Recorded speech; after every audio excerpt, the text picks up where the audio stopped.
Pastor provoca escándalo contra Guadalupe, pero Padre Luis convierte el ataque en una lección bíblica inolvidable. Lo que estaba a punto de suceder cambiaría para siempre la forma en que decenas de personas entenderían las Escrituras. Nadie en esa sala imaginaba que un simple objeto religioso se convertiría en el detonante de la lección bíblica más devastadora que presenciarían en sus vidas. El hombre que sostenía ese objeto creía tener todas las respuestas. Estaba equivocado. La sala había sido preparada meticulosamente, sillas organizadas en semicírculo, 2 micrófonos enfrentados, una mesa central con Biblias de diferentes traducciones. El ambiente olía a tensión acumulada, a expectativa contenida, a ese tipo de energía eléctrica que antecede los enfrentamientos intelectuales, donde el orgullo está en juego. Las personas comenzaron a llegar temprano, muy temprano. Católicos por un lado, evangélicos por otro, algunos indecisos en el centro tratando de mantener la neutralidad que pronto sería imposible de sostener. El pastor Marcos Reyes había llegado 2 horas antes del evento. Necesitaba ese tiempo, no para rezar ni para prepararse espiritualmente, sino para repasar mentalmente cada una de las 12 pruebas bíblicas que había perfeccionado durante años de debates contra católicos. Marcos no era un pastor cualquiera. Tenía una reputación que lo precedía como una sombra amenazante. En los últimos 8 años había participado en 43 debates teológicos. Su récord era impresionante: 39 victorias, 4 empates técnicos, 0 derrotas. Los números no mentían. Marcos sabía ganar, sabía exactamente dónde atacar, cuándo elevar la voz, cómo usar el silencio, de qué manera manipular las emociones de la audiencia. Había convertido el debate teológico en un arte marcial verbal donde él era el maestro indiscutible. Esa mañana Marcos llevaba algo especial en su maletín, una imagen de 30 centímetros de altura. Virgen de Guadalupe, la había comprado específicamente para este momento, para este debate, para este oponente. Marcos había estudiado al padre Luis Toro durante meses. Había visto cada uno de sus videos en Internet, había analizado su forma de argumentar, había identificado sus patrones de respuesta, había buscado sus debilidades, creía haberlas encontrado. El plan era simple pero devastador. Exhibir la imagen en el momento cumbre del debate, forzar a Luis Toro a defenderla y luego desmantelar cada argumento católico con las 12 pruebas bíblicas que ningún sacerdote había podido refutar antes. La trampa estaba lista. Solo faltaba que la presa cayera. Luis Toro llegó exactamente a la hora acordada, sin séquito, sin asistentes, sin la parafernalia que algunos apologetas católicos acostumbraban llevar a este tipo de eventos. Llevaba una Biblia bajo el brazo, una sola Biblia, gastada, subrayada, con cientos de marcadores de colores sobresaliendo entre sus páginas, como un arcoíris de conocimiento acumulado. Esa Biblia había cruzado fronteras, había estado en conferencias, había sido consultada en aeropuertos, en hoteles, en parroquias de 15 países diferentes. Las personas que conocían a Luis sabían que esa Biblia no era un símbolo. Era una herramienta de trabajo usada hasta el cansancio por alguien que la había leído completa 19 veces en su vida sacerdotal. La presentación inicial fue protocolar. El moderador, un profesor de teología neutral, contratado específicamente para mantener el orden, explicó las reglas del debate.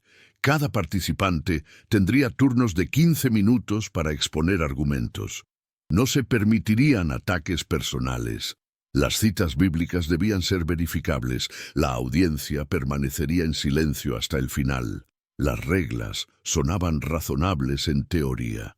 En la práctica todos sabían que este tipo de debates raramente se mantenían dentro de los límites civilizados cuando las convicciones religiosas profundas entraban en conflicto directo. Marcos Reyes tomó el primer turno. Su estrategia inicial fue establecer credibilidad. Habló sobre su formación teológica, sobre sus años de estudio bíblico, sobre su compromiso con la sola Escritura como único fundamento de fe. Su voz era firme, su postura corporal irradiaba confianza, sus gestos estaban calculados para proyectar autoridad. Habló durante 8 minutos sobre la importancia de basar toda doctrina exclusivamente en la palabra revelada de Dios. La audiencia evangélica asentía. Algunos católicos comenzaban a moverse incómodos en sus asientos. Marcos estaba ganando el ambiente, lo sabía, podía sentirlo. Luis Toro escuchaba en silencio. Su rostro no mostraba ninguna emoción particular, no tomaba notas. No consultaba su Biblia, simplemente escuchaba con una atención que parecía fotografiar cada palabra pronunciada por su oponente.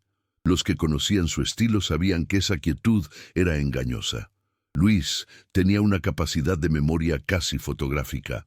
Estaba archivando mentalmente cada argumento, cada cita, cada matiz del discurso de Marcos para procesarlo sistemáticamente cuando llegara su turno. Cuando Marcos terminó su exposición inicial, Luis tomó el micrófono. Su primera intervención duró apenas 5 minutos. Habló sobre la importancia del contexto histórico en la interpretación bíblica. Mencionó que la Biblia no fue escrita en español ni en inglés, sino en hebreo, arameo y griego koiné. Explicó que toda traducción implica interpretación y que ignorar los idiomas originales es como tratar de entender una sinfonía de Beethoven, leyendo la partitura sin escuchar la música. Fue una intervención técnica, casi académica, sin dramatismo aparente. Algunos en la audiencia evangélica sonrieron. Pensaron que el famoso padre Luis Toro estaba siendo demasiado intelectual, demasiado teórico, perdiendo el contacto con el corazón del debate. Marcos Reyes también sonrió. Creyó ver debilidad. Creyó ver una apertura para el ataque definitivo. El debate continuó durante la siguiente hora con intercambios sobre diversos temas doctrinales: justificación por la fe, autoridad de la Iglesia, interpretación de las epístolas paulinas. Ambos participantes demostraban conocimiento sólido. Marcos citaba versículos con precisión.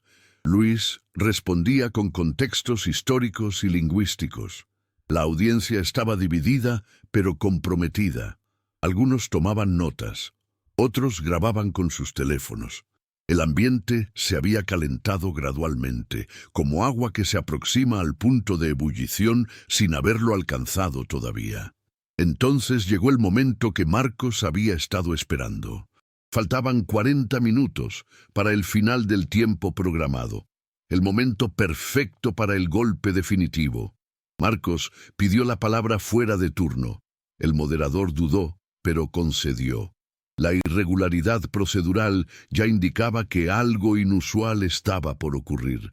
Marcos se levantó de su silla, caminó hacia su maletín. La sala entera observaba cada movimiento. El silencio se volvió denso, casi sólido. Marcos sacó la imagen de la Virgen de Guadalupe, la sostuvo en alto con su mano derecha. El gesto era deliberadamente teatral, diseñado para máximo impacto visual. La reacción fue inmediata. Varios católicos en la audiencia hicieron la señal de la cruz. Algunos evangélicos murmuraron expresiones de desaprobación. El moderador se inclinó hacia adelante en su silla, claramente preocupado por el rumbo que tomaba el debate. Luis Toro no se movió. Su expresión permaneció neutra, observando el objeto elevado con la misma tranquilidad con la que se observa un fenómeno natural cuyo comportamiento ya se conoce perfectamente. Marcos comenzó a hablar. Su voz había cambiado. Ya no era el tono académico de las intervenciones previas. Ahora había pasión, había indignación calculada, había ese tipo de fervor que caracteriza a los predicadores cuando quieren movilizar emociones antes que razones. Declaró que esa imagen representaba todo lo que estaba mal con el catolicismo. Afirmó que millones de católicos adoraban ese pedazo de yeso pintado en lugar de adorar al Dios verdadero. Dijo que la idolatría mariana era la herejía más grande y más peligrosa que había infiltrado el cristianismo. Su voz subía de volumen con cada frase. La audiencia evangélica comenzó a aplaudir. Algunos gritaban amén. El ambiente se había transformado de debate académico a confrontación emocional en cuestión de segundos. Marcos dirigió su mirada directamente a Luis Toro. Sosteniendo todavía la imagen en alto, declaró que tenía 12 pruebas bíblicas absolutamente irrefutables que demostraban que la veneración mariana contradecía directamente la palabra de Dios. 12 pruebas que ningún apologeta católico había podido refutar jamás en todos sus años de ministerio. 12 clavos bíblicos que cerrarían definitivamente el ataúd de esta doctrina falsa. La metáfora era agresiva, provocativa, diseñada para humillar. Marcos desafió a Luis Toro a defender esa imagen usando únicamente la Biblia, sin tradición, sin magisterio, sin documentos papales, solo la Escritura, sola Escritura. El desafío estaba lanzado, la trampa estaba activada. Marcos esperaba que Luis Toro mordiera el anzuelo y comenzara a defenderse inmediatamente. Esperaba respuestas emocionales. Esperaba argumentos de tradición que él podría desmantelar fácilmente, acusándolo de no usar la Biblia. Esperaba victoria. Luis Toro finalmente se movió. Se levantó lentamente de su silla. Caminó hacia el centro de la sala hasta quedar a 2 metros de Marcos Reyes.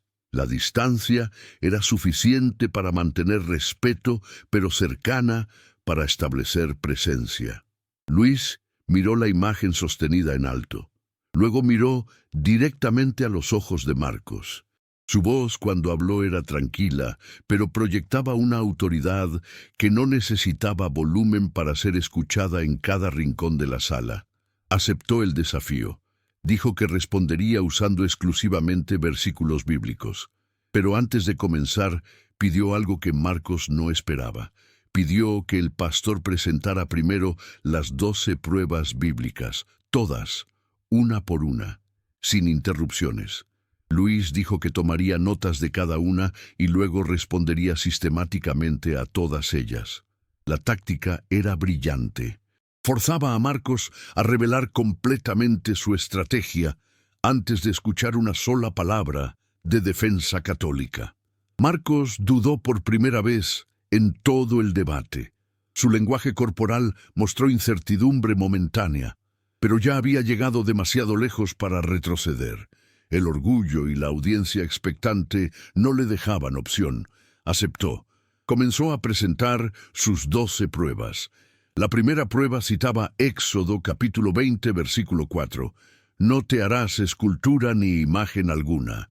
Marcos enfatizó que este era el segundo mandamiento dado directamente por Dios a Moisés. Argumentó que cualquier imagen religiosa violaba explícitamente este mandamiento divino. La audiencia evangélica aplaudió. Luis tomó nota en un pequeño cuaderno. No dijo nada. Marcos continuó. La segunda prueba citaba Primera de Juan, capítulo 5, versículo 21. Hijitos, guardaos de los ídolos. Marcos explicó que el apóstol Juan advertía claramente contra cualquier forma de idolatría. Argumentó que las imágenes católicas eran precisamente esos ídolos contra los que la Escritura advertía. Más aplausos. Luis seguía tomando notas. La tercera prueba citaba Isaías capítulo 42, versículo 8. Yo soy el Señor, este es mi nombre, y a otro no daré mi gloria ni mi alabanza a esculturas. Marcos enfatizó que Dios mismo declaraba que no compartiría su gloria con imágenes. Argumentó que los católicos, al venerar imágenes, estaban robándole gloria a Dios. La audiencia evangélica ahora estaba completamente energizada. Sentían que estaban presenciando una victoria teológica demoledora. La cuarta prueba citaba Jeremías capítulo 10, versículos 3 al 5, donde se describe cómo los pueblos paganos cortaban árboles y fabricaban ídolos con sus manos. Marcos hizo un paralelo directo con las imágenes católicas fabricadas por artesanos. La conexión era superficialmente convincente para quienes no conocían el contexto completo del pasaje. La quinta prueba citaba Hechos, capítulo 17, versículo 29, donde Pablo declara que no debemos pensar que la divinidad sea semejante a oro, plata o piedra esculpida por arte y diseño humano. Marcos argumentó que esto condenaba directamente cualquier representación visual de lo divino, incluyendo imágenes marianas. La sexta prueba citaba Deuteronomio capítulo 4 versículos 15 al 19, donde Moisés recuerda al pueblo que no vieron ninguna figura el día que Dios habló desde el fuego y por tanto no debían hacer imágenes de ningún tipo.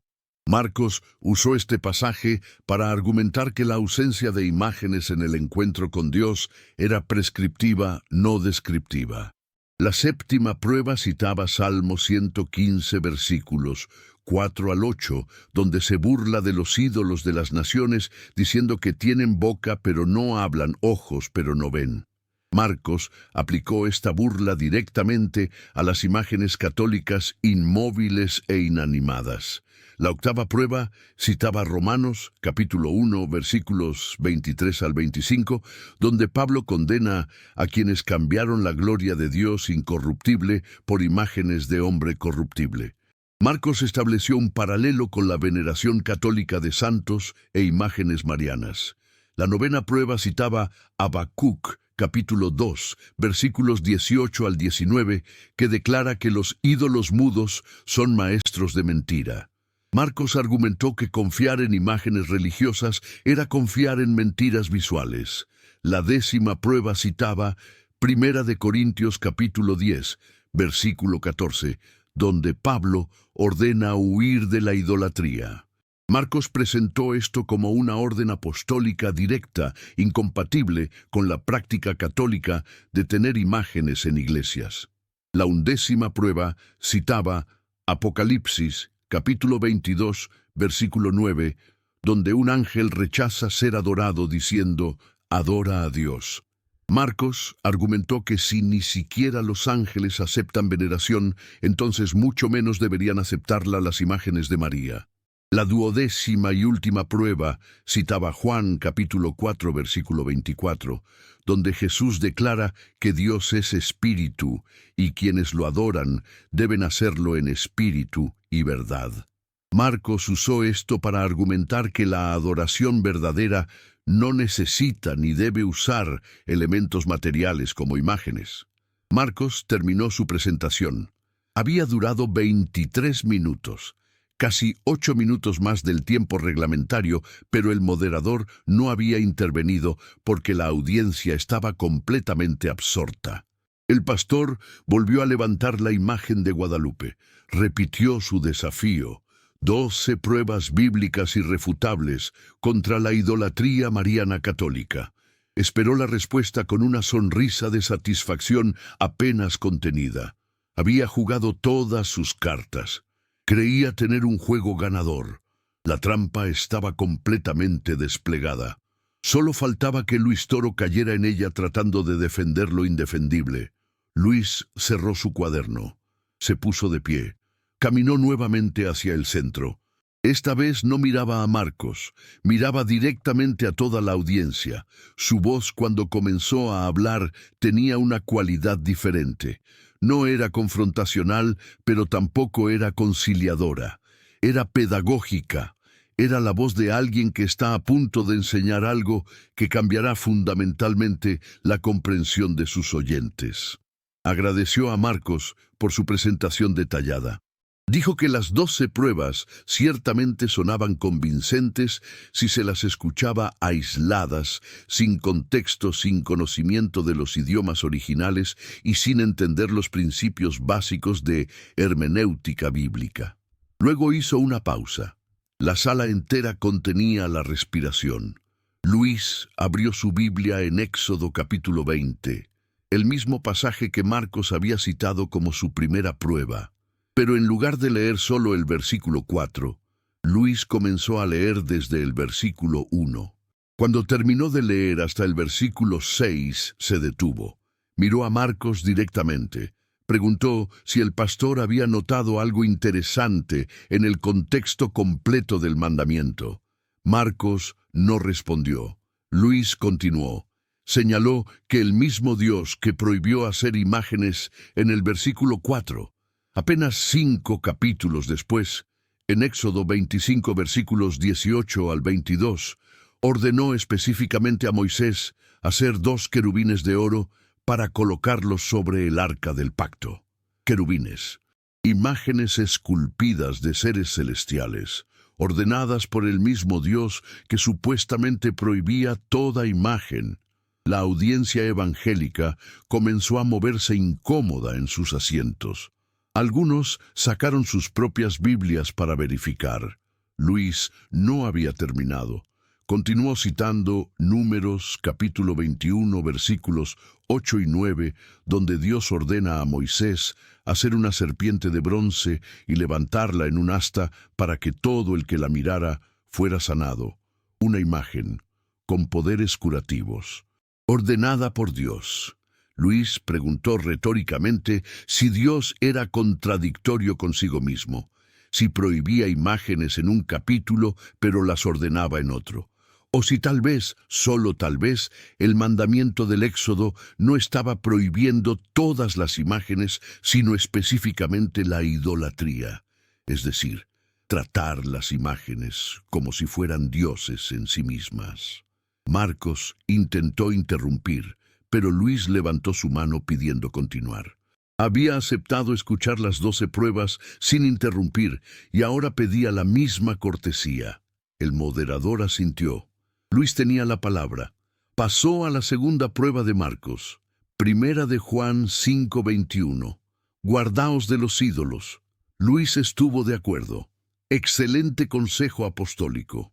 Pero preguntó qué significaba exactamente la palabra ídolo en el griego original. Abrió su cuaderno donde había anotado referencias.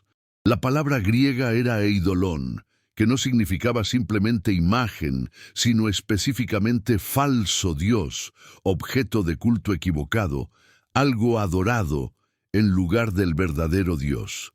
Luis explicó que los católicos no adoran imágenes. Las veneran como recordatorios visuales de personas santas que vivieron vidas ejemplares siguiendo a Cristo.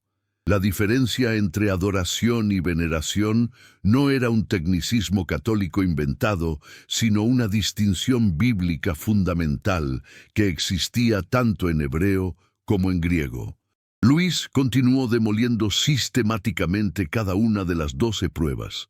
Cuando abordó Isaías 42:8 sobre no dar gloria a esculturas, señaló que el contexto completo del capítulo hablaba específicamente contra las naciones que adoraban ídolos como dioses verdaderos, no contra tener representaciones artísticas de personas reales. Cuando trató el pasaje de Jeremías 10 sobre fabricar ídolos de madera, Luis leyó el contexto completo que describía rituales paganos de adoración, donde las personas literalmente creían que los objetos de madera eran dioses vivos, algo radicalmente diferente de la práctica católica.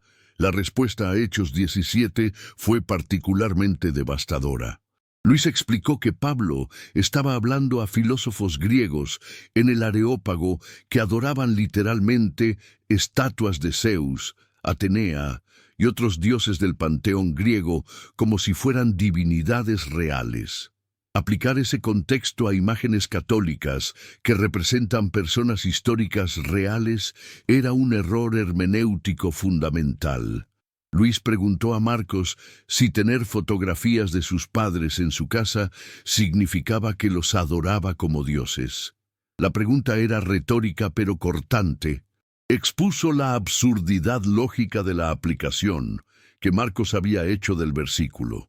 Cuando Luis llegó a la sexta prueba sobre Deuteronomio 4, hizo algo que sorprendió a todos. pidió a Marcos que leyera el versículo 16 del mismo capítulo. Marcos dudó, pero obedeció. El versículo decía que no debían hacer imagen de figura alguna, ni de varón ni de hembra. Luis entonces pidió a Marcos que explicara Primera de Reyes capítulo 6, versículos 29 y 32, donde el rey Salomón, construyendo el templo bajo inspiración divina, talló querubines, palmeras y flores en las paredes y puertas del lugar santísimo, imágenes en el templo de Dios, aprobadas por Dios mismo, que llenó ese templo con su gloria según Primera de Reyes 8, versículo 10. Marcos no tenía respuesta. El silencio se extendió incómodo. Luis no estaba siendo cruel. Estaba siendo metódico. Continuó con el Salmo 115 sobre ídolos que tienen boca pero no hablan. Luis explicó que este salmo era una burla poética contra quienes creían que estatuas de piedra o madera eran dioses vivos que podían actuar independientemente. Nadie en la tradición católica había creído jamás que una estatua de yeso pudiera hablar, caminar o actuar por sí misma. Las imágenes católicas eran representaciones artísticas, no deidades falsas.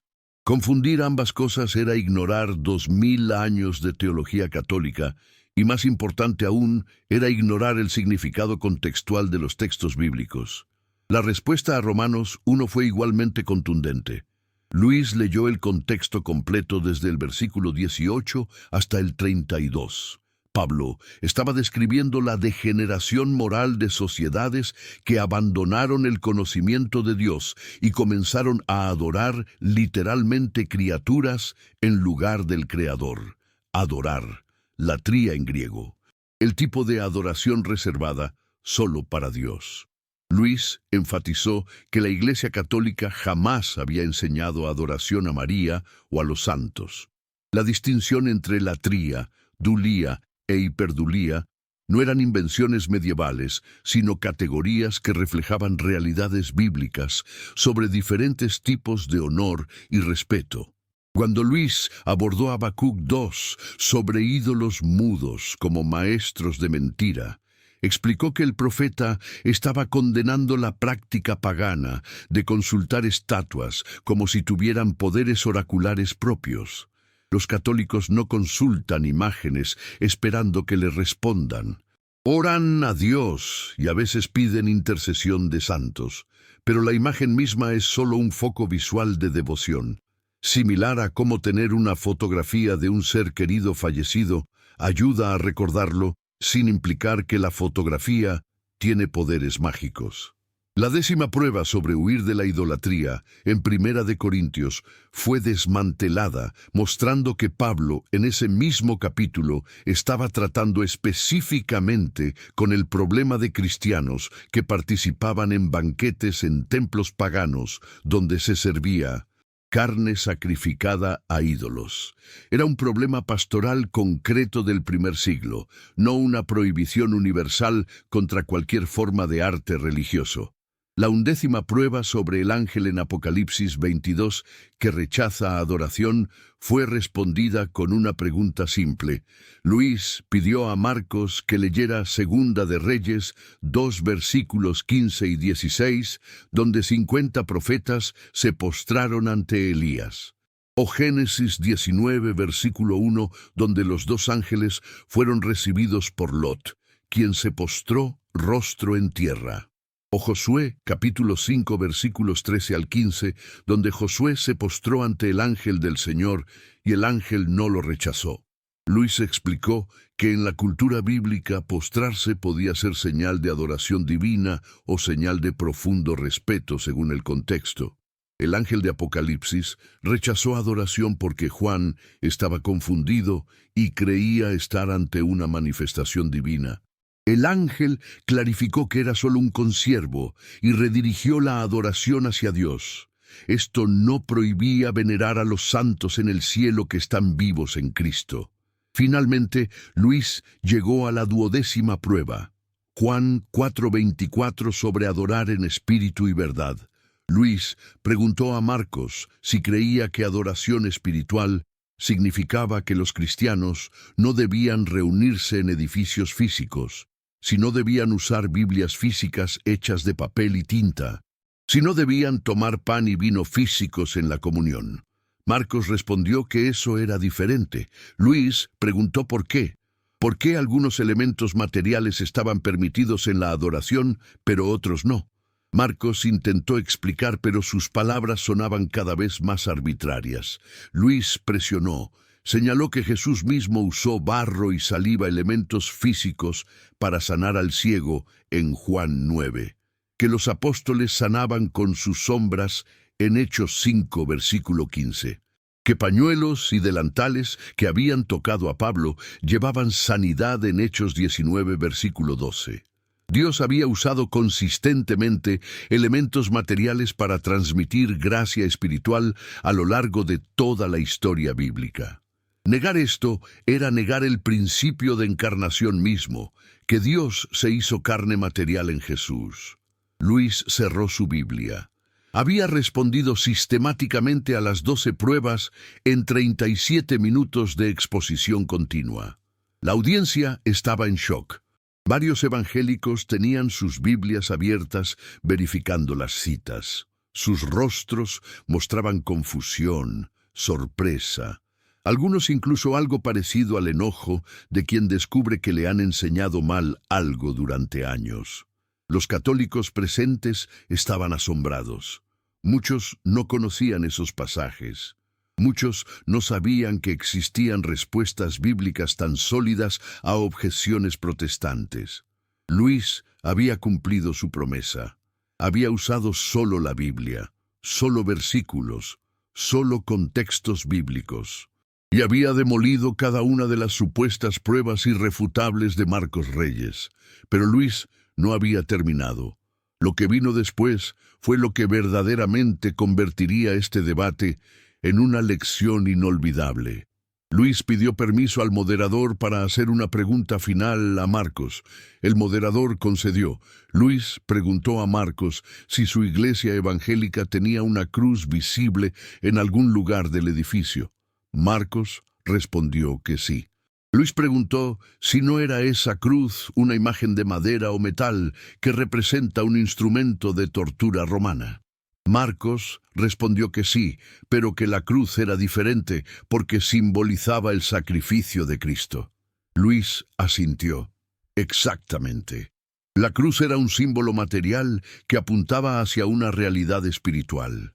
Preguntó entonces por qué una cruz vacía podía ser aceptable, pero una imagen de María, la madre de Jesús, no lo era. Ambas eran representaciones materiales que apuntaban hacia verdades espirituales. Marcos intentó responder que la cruz era diferente porque la Biblia la menciona.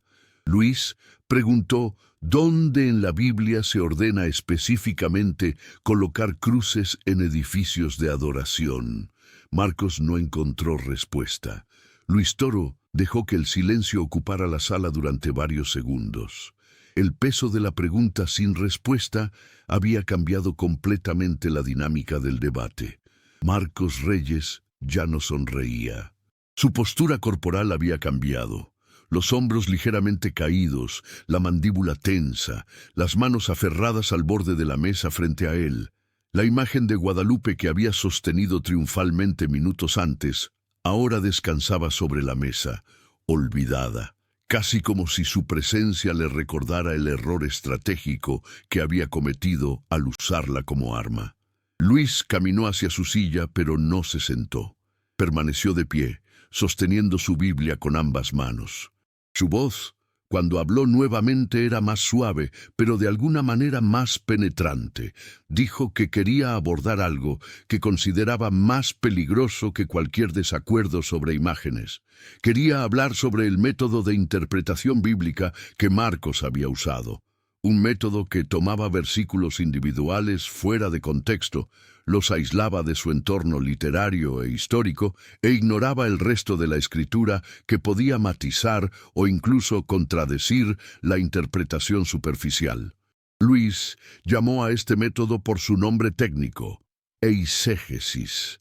leer hacia adentro del texto lo que uno ya cree, en lugar de extraer del texto lo que realmente dice, lo opuesto a exégesis correcta. Luis explicó que cada una de las 12 pruebas de Marcos había cometido el mismo error fundamental. Había tomado pasajes sobre idolatría pagana real, donde personas adoraban literalmente objetos como si fueran dioses, y había aplicado esos pasajes a la práctica católica de venerar imágenes como recordatorios de personas santas. Era como leer un pasaje bíblico que condena el adulterio y usarlo para argumentar que ningún hombre debería mirar jamás a ninguna mujer, porque eso eventualmente llevaría al adulterio. La lógica era superficialmente similar, pero fundamentalmente errónea, porque ignoraba distinciones cruciales. Adulterio no es lo mismo que ver. Idolatría no es lo mismo que veneración. Adoración no es lo mismo que respeto. Estas distinciones no eran sutilezas teológicas irrelevantes. Eran diferencias que la Biblia misma establecía una y otra vez. Marcos finalmente encontró su voz.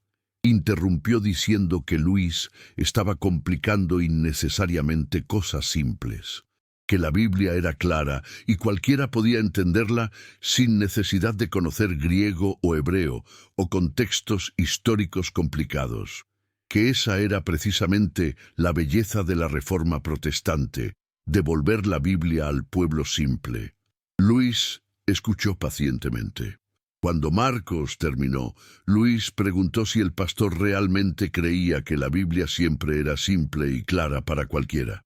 Citó Segunda de Pedro, capítulo 3, versículos 15 y 16, donde el apóstol Pedro admite que algunos escritos de Pablo son difíciles de entender y que los ignorantes e inestables los tuercen para su propia perdición. Luis preguntó retóricamente si el apóstol Pedro, quien caminó con Jesús durante 3 años, admitía que Pablo era difícil de entender, ¿cómo podía Marcos afirmar que toda la Biblia era perfectamente clara para cualquiera que simplemente la leyera? La pregunta resonó en la sala. Varios evangélicos en la audiencia intercambiaron miradas. Algunos comenzaron a susurrar entre ellos. El moderador tuvo que pedir silencio. Luis continuó. Explicó que la complejidad de la escritura no era un defecto, sino una característica. La Biblia fue escrita a lo largo de 1500 años por docenas de autores en 3 idiomas diferentes, dirigida a audiencias específicas en contextos culturales particulares. Ignorar toda esa riqueza contextual y pretender que cualquiera podía entender perfectamente cualquier versículo simplemente leyéndolo en traducción moderna era arrogancia epistemológica. Era asumir que 2000 años de historia, cultura, idioma y contexto no importaban. Era como pretender entender perfectamente un poema japonés del siglo XII, leyendo su traducción en español sin saber nada sobre Japón, sobre poesía, sobre ese siglo, sobre las convenciones literarias de ese tiempo. Técnicamente podrías leer las palabras, pero no entenderías realmente el poema. Marcos intentó defender su posición citando que el Espíritu Santo guía a los creyentes en toda verdad, según Juan 16:13. Luis asintió. Absolutamente, el Espíritu guía. Pero preguntó a Marcos, si el Espíritu Santo guía a todos los creyentes sinceros hacia la misma verdad, ¿por qué existen más de 33,000 denominaciones protestantes diferentes, cada una afirmando tener la interpretación correcta de la Escritura, cada una afirmando ser guiada por el Espíritu Santo, muchas contradiciendo fundamentalmente a las otras? Luis no hizo la pregunta con sarcasmo, sino con genuina preocupación pastoral.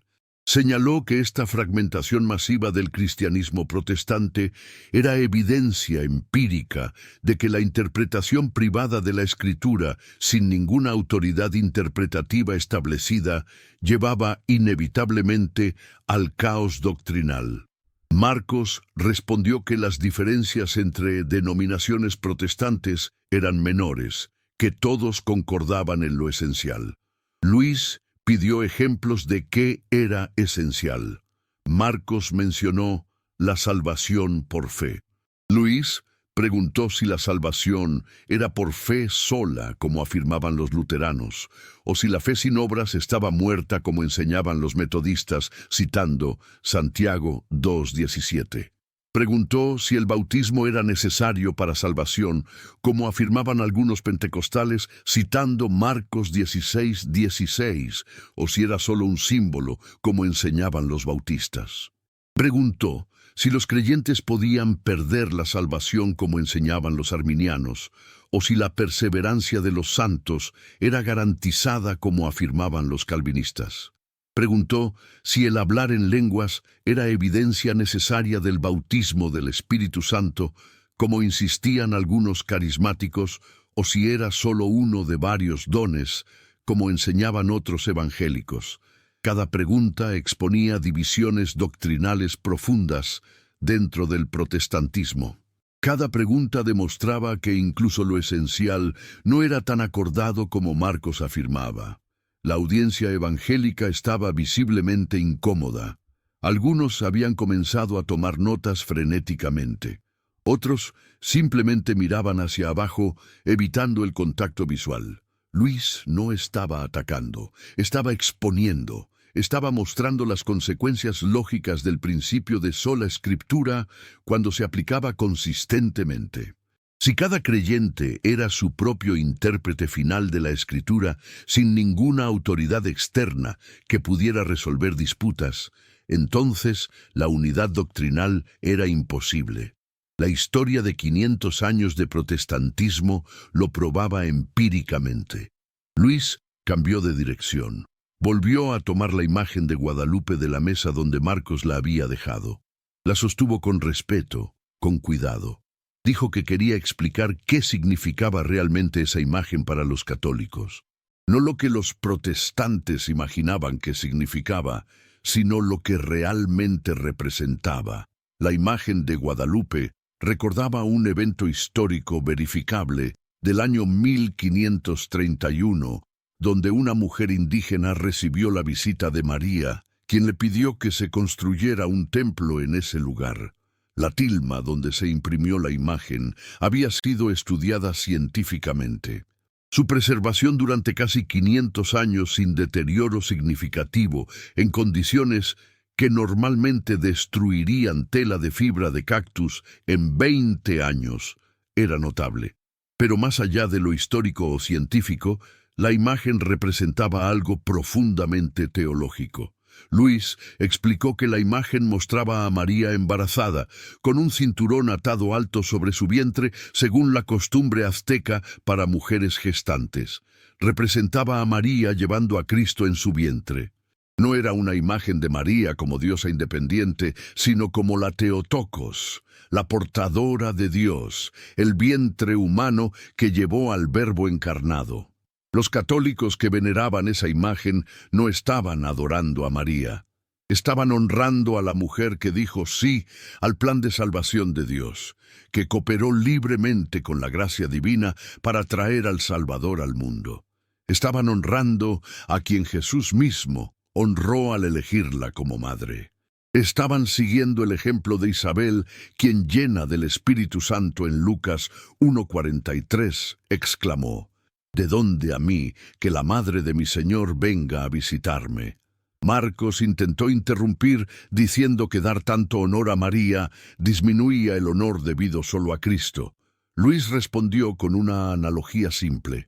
Preguntó si honrar a su propia madre terrenal disminuía el honor debido a su padre. Si amar y respetar a ambos padres de alguna manera restaba amor del uno para dárselo al otro. O si más bien el amor humano no funcionaba como una cantidad fija que debe dividirse, sino como algo que se multiplica cuando se comparte. Del mismo modo, honrar a María no restaba honor a Cristo. De hecho, era imposible entender completamente quién era Cristo sin entender su encarnación real, en el vientre de una mujer real, en un momento histórico real. María no era un canal pasivo. Era una participante activa que libremente consintió al plan divino cuando dijo: «Hágase en mí, según tu palabra», en Lucas 1:38. Luis entonces hizo algo que nadie esperaba. Reconoció que había habido abusos históricos en la práctica católica popular. Reconoció que algunos católicos mal catequizados habían tratado imágenes supersticiosamente. Reconoció que algunos habían cruzado la línea entre veneración y adoración por ignorancia o mala formación. Pero señaló que la existencia de abusos no invalidaba el uso correcto. Había protestantes que usaban la Biblia para justificar esclavitud, genocidio, segregación racial, subordinación de mujeres.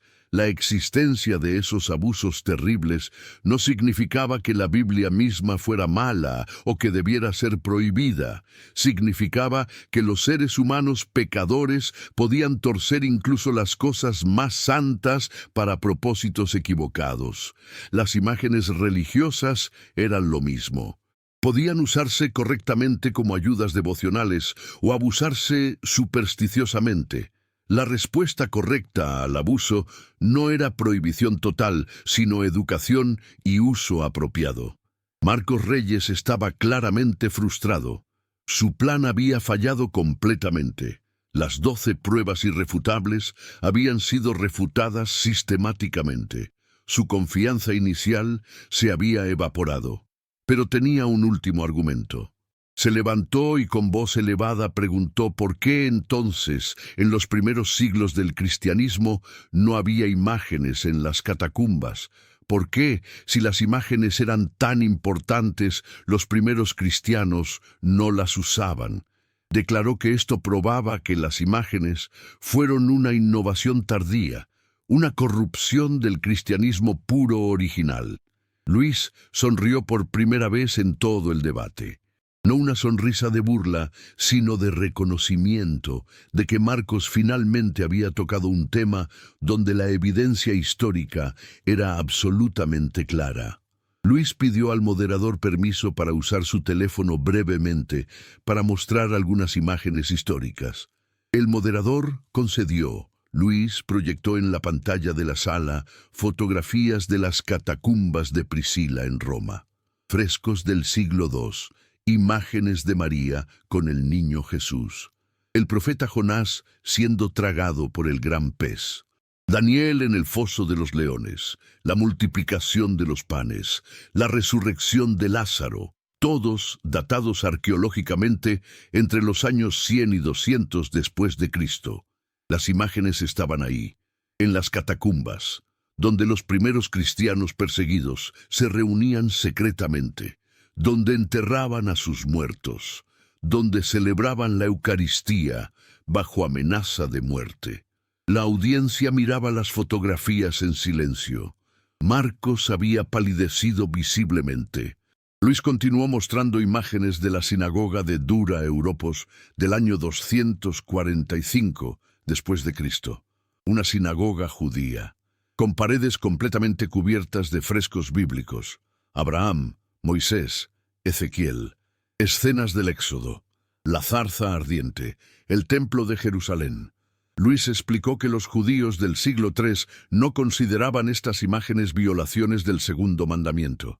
Entendían que el mandamiento prohibía ídolos para adoración, no arte religioso para educación y devoción. Si los judíos que hablaban hebreo y conocían el contexto cultural original del mandamiento usaban imágenes religiosas libremente, ¿cómo podían los protestantes del siglo XXI afirmar que toda imagen violaba ese mandamiento? Marcos intentó un último contraataque. Dijo que quizás esos primeros cristianos y judíos estaban equivocados, que habían caído en error incluso en los primeros siglos. Luis preguntó entonces cuándo exactamente había existido ese cristianismo puro, sin imágenes que Marcos imaginaba. Marcos mencionó la época apostólica. Luis señaló que no teníamos ninguna evidencia arqueológica de cómo eran los lugares de reunión cristiana durante la época apostólica, porque los cristianos eran perseguidos y se reunían en casas privadas que no dejaron rastros arquitectónicos identificables. Las primeras evidencias arqueológicas que teníamos, las catacumbas del siglo II y III, ya mostraban uso extensivo de imágenes. Esto significaba que el uso de imágenes religiosas era apostólico o muy cercano a la época apostólica, no una corrupción tardía medieval como Marcos había afirmado. Luis cerró su presentación de imágenes históricas. Volvió a sostener su Biblia. Dijo que toda esta discusión sobre imágenes finalmente era secundaria comparada con algo mucho más fundamental. El verdadero problema no eran las imágenes, el verdadero problema era la autoridad. ¿Quién tenía autoridad para interpretar la Escritura cuando surgían desacuerdos? Marcos afirmaba que cada creyente podía interpretar por sí mismo, guiado por el Espíritu Santo. Luis preguntó qué pasaba cuando dos creyentes igualmente sinceros, igualmente estudiosos, igualmente llenos del Espíritu, llegaban a conclusiones opuestas sobre un pasaje bíblico. ¿Cómo se resolvía ese desacuerdo? Marcos respondió que debían estudiar más, orar más, buscar más guía del Espíritu. Luis preguntó, ¿y si después de todo eso seguían en desacuerdo? Marcos no tenía respuesta clara. Luis explicó que Jesús había previsto exactamente este problema.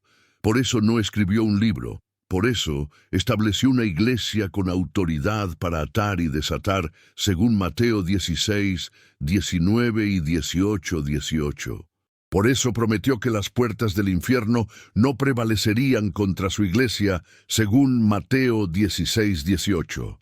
Por eso envió apóstoles con autoridad para enseñar no solo a escribir, según Mateo 28, 19 y 20. La Iglesia vino antes que el Nuevo Testamento cronológicamente. La Iglesia escribió el Nuevo Testamento bajo inspiración del Espíritu Santo.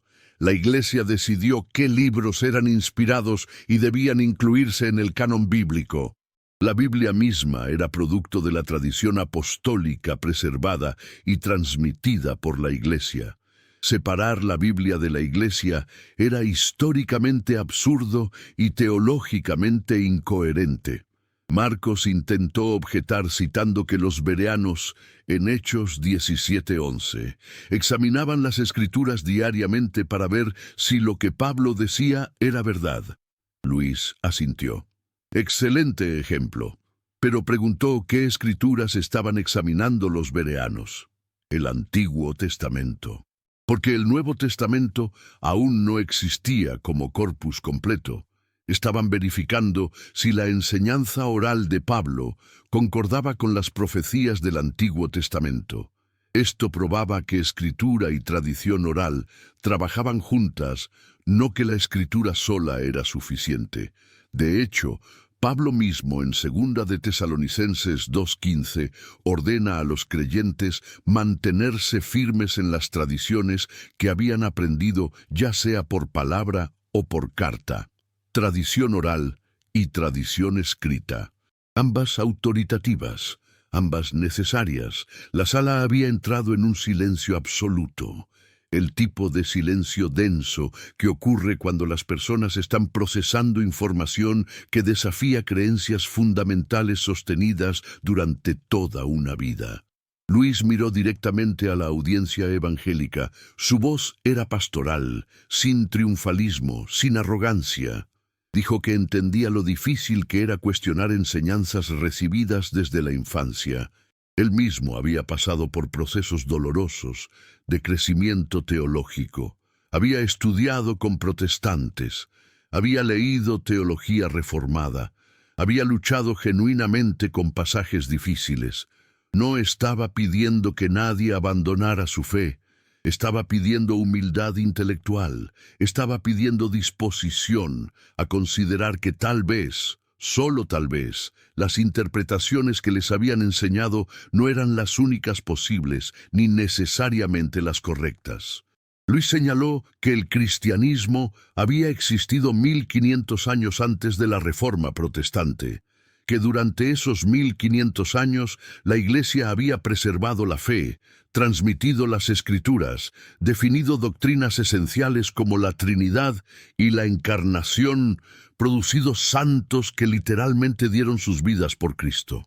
Sugerir que toda esa iglesia había estado completamente equivocada en casi todo durante 1500 años, hasta que finalmente Lutero descubrió el Evangelio verdadero, era extraordinariamente arrogante. Requería evidencia extraordinaria, y esa evidencia simplemente no existía cuando se examinaba honestamente la historia y las Escrituras en su contexto completo. Marcos Reyes permanecía sentado en silencio. Su lenguaje corporal mostraba derrota. La imagen de Guadalupe seguía sobre la mesa entre ambos debatientes, ahora más como testigo silencioso que como arma de confrontación. El moderador miró su reloj. El tiempo asignado había expirado hacía ya 15 minutos. Preguntó si alguno de los debatientes tenía comentarios finales. Marcos negó con la cabeza. Claramente no tenía nada más que decir. No después de lo que había sucedido. Luis tomó el micrófono una última vez. Agradeció a Marcos por su participación, por su disposición a debatir públicamente, por su sinceridad. Dijo que a pesar del choque intelectual, respetaba profundamente a Marcos como hermano en Cristo, porque eso era lo que eran fundamentalmente.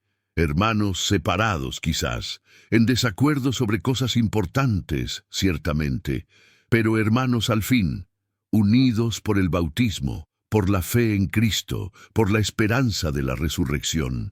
Luis expresó su esperanza de que el debate no hubiera generado más división, sino que hubiera abierto puertas para diálogo genuino, basado en honestidad intelectual y humildad mutua.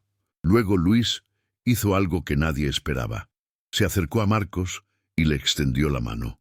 Marcos dudó por un momento que pareció eterno. Finalmente se levantó y estrechó la mano de Luis. No había alegría en su rostro, pero había algo parecido al respeto. El respeto que surge cuando alguien te derrota limpiamente sin humillarte gratuitamente. Luis abrazó brevemente a Marcos.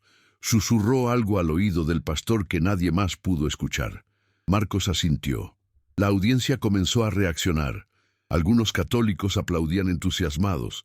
Algunos evangélicos salían rápidamente de la sala, claramente molestos, pero lo más notable era el grupo en el centro. Aproximadamente 20 personas, tanto católicos como evangélicos, que se habían quedado en sus asientos procesando todo lo que habían escuchado. Sus rostros mostraban perplejidad, confusión, reflexión profunda. Eran las personas que el debate había impactado genuinamente, las personas cuyas certezas habían sido sacudidas. Las personas que tendrían que ir a casa y reexaminar creencias que habían dado por sentadas durante décadas. Una mujer evangélica se acercó tímidamente a Luis mientras él guardaba su Biblia. Tenía lágrimas en los ojos. Preguntó si era verdad todo lo que había dicho sobre los contextos bíblicos, si realmente había tantos pasajes del Antiguo Testamento donde Dios ordenaba hacer imágenes. Luis asintió gentilmente. Le ofreció una lista de referencias bíblicas que podía verificar por sí misma. Le recomendó algunos libros de apologética católica escritos por convertidos del protestantismo que habían luchado con exactamente las mismas preguntas. La mujer agradeció con voz quebrada y se alejó abrazando su Biblia contra el pecho. Un hombre de unos 50 años, claramente pastor por su vestimenta formal, se acercó a Luis, no con hostilidad, sino con curiosidad genuina. Preguntó sobre el tema de autoridad que Luis había mencionado al final. Admitió que siempre le había incomodado la fragmentación denominacional protestante, pero nunca había encontrado una solución satisfactoria dentro del paradigma de sola escritura. Preguntó si Luis tenía tiempo para una conversación más profunda sobre eclesiología. Luis intercambió información de contacto con él y prometió continuar el diálogo. 3 jóvenes católicos, probablemente universitarios, esperaron hasta que la mayoría de la gente se había ido. Se acercaron a Luis con entusiasmo casi infantil. Dijeron que habían crecido católicos, pero nunca habían entendido realmente por qué. Habían aprendido oraciones de memoria sin saber qué significaban. Habían ido a misa por obligación sin comprenderla. Este debate les había mostrado que el catolicismo tenía fundamentos bíblicos profundos que nadie les había enseñado. Uno de ellos admitió que había estado considerando seriamente convertirse a una mega iglesia evangélica porque parecía más relevante y bíblica. Ahora se daba cuenta de que había estado a punto de abandonar un tesoro por ignorancia. Luis escuchó con atención pastoral. Les recordó que el debate había sido solo una introducción. Les recomendó comenzar a estudiar sistemáticamente su fe. Les dio nombres de buenos recursos católicos. Les animó a no conformarse con una fe superficial, sino a profundizar hasta encontrar las raíces profundas. Marcos Reyes había permanecido en su silla observando estas interacciones. Cuando finalmente Luis quedó solo, Marcos se acercó nuevamente. Su primera conversación privada lejos de los micrófonos. Marcos habló en voz baja. Admitió que Luis lo había sorprendido completamente, que había subestimado tanto el conocimiento bíblico católico como las debilidades en sus propios argumentos. Preguntó cómo Luis había aprendido tanto sobre hermenéutica y contextos bíblicos. Luis explicó brevemente sobre sus años de estudio, sobre su dominio del griego koiné, sobre su trabajo con textos patrísticos. Marcos preguntó si Luis realmente creía que la Iglesia Católica era la verdadera iglesia fundada por Cristo. Luis respondió honestamente que sí, que esa era su convicción profunda basada en evidencia histórica y teológica. Pero añadió que entendía por qué los protestantes creían sinceramente lo contrario y que respetaba esa sinceridad incluso cuando discrepaba con las conclusiones. Marcos hizo una pregunta final. Preguntó qué debía hacer ahora. Su reputación como debatidor había sido seriamente dañada. Su congregación esperaría explicaciones. Algunos de sus seguidores más fieles probablemente habían comenzado a dudar después de presenciar el debate. Luis puso su mano en el hombro de Marcos. Le dijo que la honestidad intelectual era más importante que la reputación, que si realmente amaba la verdad más que su ego, entonces debía estudiar genuinamente las cuestiones que habían surgido. Leer no solo apologética protestante, sino también apologética católica seria. Examinar los argumentos más fuertes del otro lado, no las versiones caricaturizadas.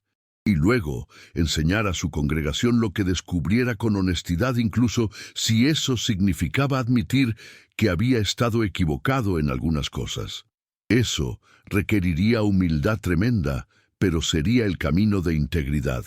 Los 2 hombres se despidieron. No como amigos todavía, pero tal vez como el comienzo de un respeto mutuo que podría eventualmente convertirse en algo más profundo. Marcos tomó la imagen de Guadalupe que todavía estaba sobre la mesa. La miró durante un largo momento. Luego la entregó a Luis, diciendo que no sabía qué hacer con ella, pero que claramente no le pertenecía. Luis la recibió con reverencia. La sostuvo como lo que era para él. No un ídolo, sino un recordatorio de que Dios había elegido trabajar a través de la humanidad, a través de una mujer judía que dijo sí, a través de la encarnación real en historia real. La sala finalmente quedó vacía, excepto por el moderador que recogía sus documentos. Se acercó a Luis. Comentó en tono profesional, pero con admiración apenas oculta, que había moderado docenas de debates teológicos, pero nunca había presenciado una demolición argumentativa tan completa y sistemática. Luis respondió que no había sido su objetivo demoler, sino educar. Pero reconoció que a veces la educación real requería desmantelar primero las concepciones erróneas. El moderador preguntó si Luis creía que este debate cambiaría realmente las mentes de alguien. Luis respondió que probablemente no cambiaría las mentes de quienes ya habían decidido firmemente su posición, pero tal vez plantaría semillas de duda productiva en aquellos que estaban genuinamente buscando. Y esas semillas podrían crecer con el tiempo si se regaban con estudio honesto y oración humilde. Luis salió finalmente del edificio. El sol de la tarde iluminaba la calle. Sostenía su Biblia gastada bajo un brazo y la imagen de Guadalupe bajo el otro. Pensó en todas las personas que habían asistido al debate. Pensó en los católicos que habían descubierto profundidad en su fe. Pensó en los evangélicos cuyas certezas habían sido sacudidas. Pensó en Marcos Reyes y se preguntó qué camino tomaría ese hombre. Pensó en los miles o quizás millones que eventualmente verían grabaciones del debate en Internet. Pensó en las conversaciones que se generarían, en los estudios bíblicos que surgirían, en las búsquedas honestas que comenzarían. No era ingenuo. Sabía que muchos simplemente lo atacarían sin examinar realmente los argumentos. Sabía que algunos católicos usarían el debate triunfalistamente para atacar a protestantes en lugar de para edificación mutua. Sabía que algunos protestantes lo demonizarían como hereje sin considerar seriamente sus puntos. Pero también sabía que había alcanzado a algunos. Eso era suficiente. El reino de Dios no crece por conquista masiva, sino por conversiones individuales, una persona a la vez. Si este debate había ayudado, aunque fuera a una persona a buscar más profundamente la verdad, entonces había valido la pena cada minuto de preparación, cada momento de tensión, cada segundo de confrontación intelectual. Luis caminó hacia su auto. Colocó cuidadosamente la imagen de Guadalupe en el asiento del pasajero. La miró una vez más. María embarazada llevando a Cristo. La portadora de Dios. La primera discípula. La mujer que había magnificado al Señor, según Lucas 1:46. No una diosa, no una cuarta persona de una Trinidad expandida, solo una mujer extraordinaria que había cooperado con gracia extraordinaria para participar en el plan de salvación de la humanidad. Honrarla no disminuía a Cristo, la hacía más humano, más real, más cerca de nosotros. Porque Jesús no había aparecido mágicamente en la tierra como adulto completamente formado. Había sido gestado durante 9 meses, había nacido como cualquier bebé.